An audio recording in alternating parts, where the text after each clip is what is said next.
From the earliest forms of life to the pathogens we fight today, evolution leaves its marks in every protein.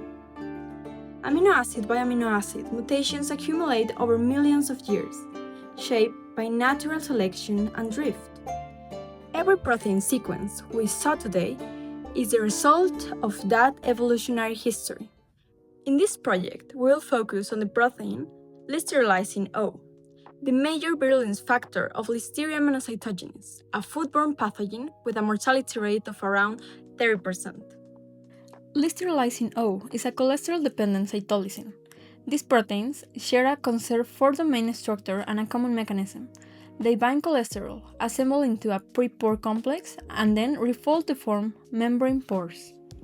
This toxin allows the bacterium to escape from the host phagosome by disrupting its membrane.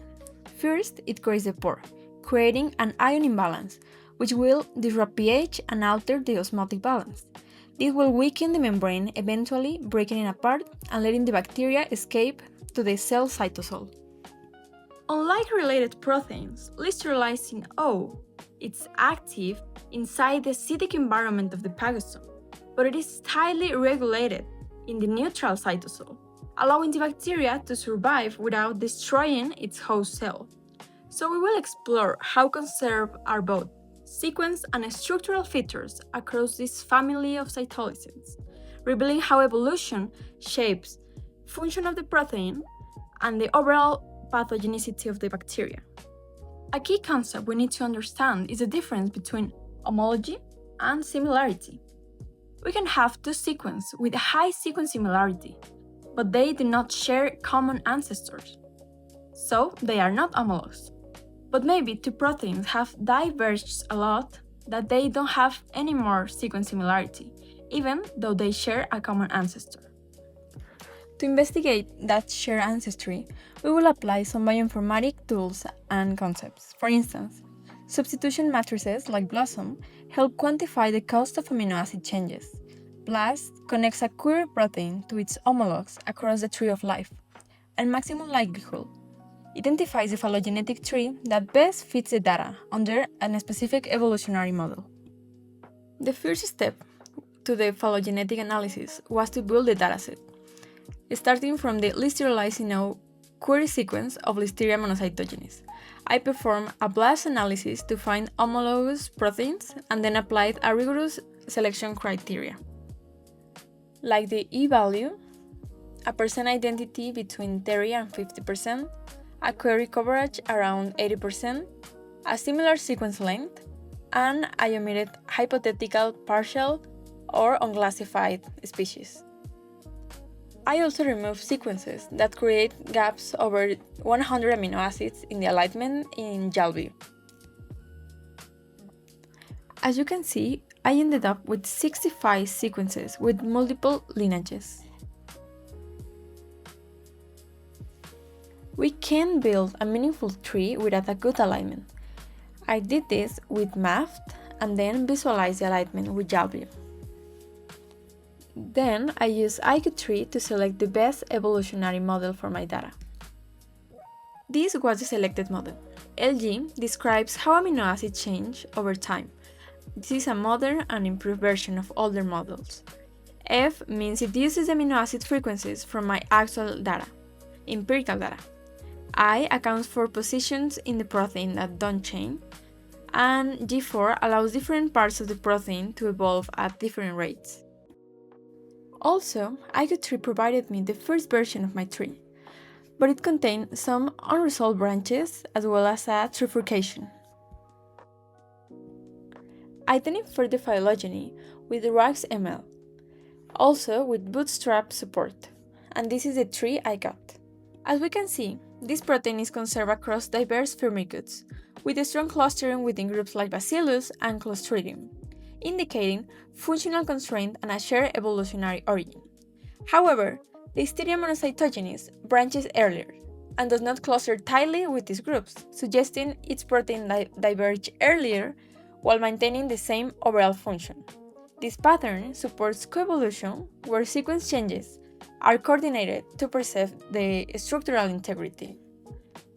Structurally, this suggests a conserved core fold across species, for the overall function of the protein. In Listeriolysin O, this includes pH-dependent activity that enables function in the acidic phagosome but limits activity in the neutral cytosol. Together, these adaptations show how Listeria monocytogenes modify a conserved protein for specialized intracellular activity. We have some important regions highly conserved across my sequences, specifically in domain 4, where we have this highly conserved region. This is known as the tryptophan-rich undecapeptide, which at the same time contains the only cysteine that is absolutely conserved across the entire cholesterol-dependent family. It is the historical reason these proteins were called thiol-activated, because oxidation inactivates the toxin, while reduction restores its activity.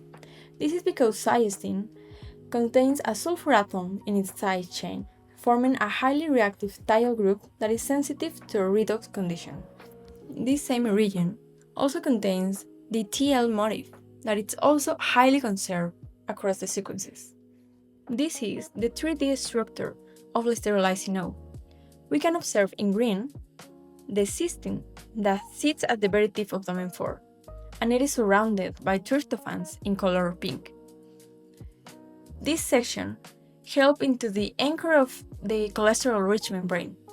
This same region also contains the TL motif, the blue region, which forms part of the cholesterol binding site.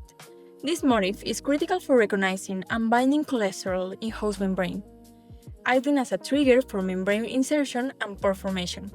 Together, the conserved cysteine, the tryptophan-rich undecapeptide, and the TL motif define a highly specialized membrane interaction platform that is preserved across evolution.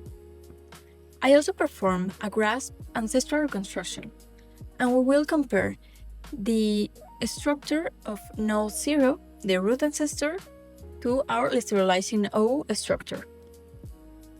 Comparing the current Listeriolysin O protein to its ancestral form shows a clear evolutionary pattern. The overall structure is highly conserved, as indicated by the low RMSD and strong alignment, meaning its core function has been maintained. Over time, however, localized difference, evident from the atom rejection, suggests that maybe specific regions have evolved, likely those involved in the membrane interaction. So this highlights how the protein preserves its essential pore-forming role, while adapting certain regions to optimize its function across time. In the end, studying Listeriolysin O goes beyond understanding a single virulence factor. It opens a window on understanding how proteins evolve, adapt, and shape infection. As part of the cholesterol-dependent cytolysins, Listeriolysin O shows how a conserved mechanism can be redefined to function with precision in a specific environment of the host. Ultimately, Listeriolysin O can serve as a powerful model for understanding host-pathogen interactions, reminding us that even small molecular changes can drive into major biological outcomes, with real implications for food safety, pathogen monitoring, and even human health.